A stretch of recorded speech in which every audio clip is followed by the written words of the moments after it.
Ester का ग्रंथ अध्याय 10।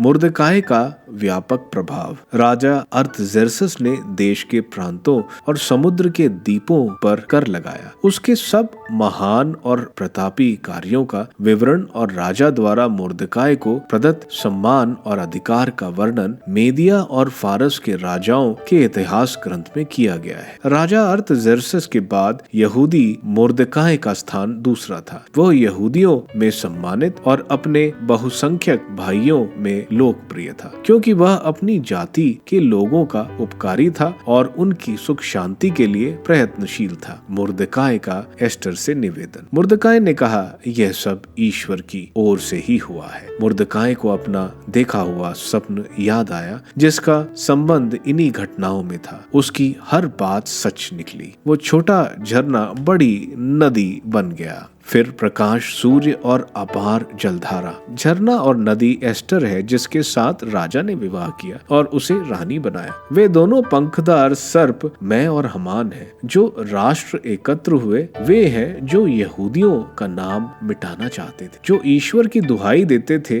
वह मेरी जाति इस्राएल। प्रभु ने अपनी प्रजा का उद्धार किया, हमें सब विपत्तियों से मुक्त किया और राष्ट्रों में अपूर्व चिन्ह और चमत्कार दिखाए। उसने दो चिट्ठियों का आदेश दिया, एक ईश्वर की प्रजा के लिए और एक सब अन्य जातियों के लिए। वे दोनों चिट्ठियां उस समय निकाली जिससे ईश्वर ने सब जातियों के विचार का दिन निश्चित किया। ईश्वर ने अपनी प्रजा की सुध ली और अपनी विरासत को न्याय दिलाया। इजरायली आदार महीने के 14वें और 15वें दिन एकत्र होकर पीढ़ी दर पीढ़ी उल्लास और आनंद के साथ ईश्वर के सामने उन दिनों का उत्सव मनाएंगे। प्लूटोमी और क्लियोपैट्रा के राज्य के चौथे वर्ष दोस्ते, जो अपने को पुरोहित और लेवी कहता था, और उसका पुत्र पतोमेलस पुरीम संबंधी यह पत्र लेकर आए। उन्होंने इसकी सत्यता प्रमाणित की और इसे यरूशलेम के समुदाय के सदस्य लिस्मिक द्वारा अनुदित बतलाया।